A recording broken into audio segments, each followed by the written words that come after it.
2020到2023，封關3年鎖住街，店門半開又關起，人心壓到冇氣勢。你話穩陣，佢話安心，結果貨架空咗一層塵，工廠停，生意冷，帳本翻到手都震。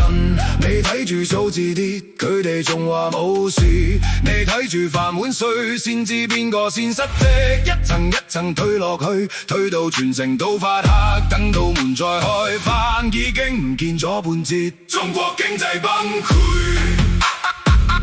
中國經濟崩潰。2020年至2023年，封關3年組成。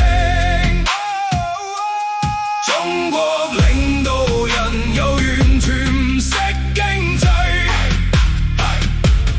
造成中國經濟崩潰。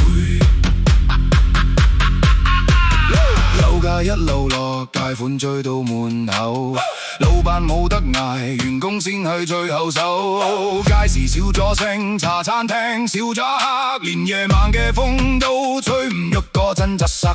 你話天災定人禍，我話賬都算得明，一個決定壓一成，一個判斷雙全面。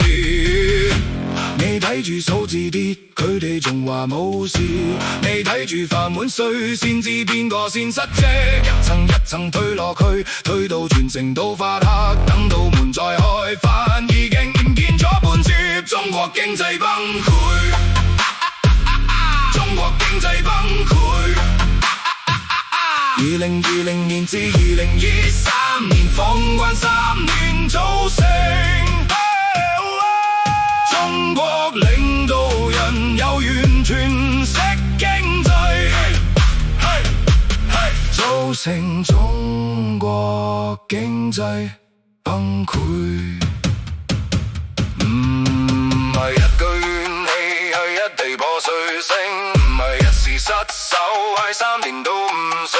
人哋捱住日子，你哋捱住面子，最後埋單嗰個永遠係普通市民。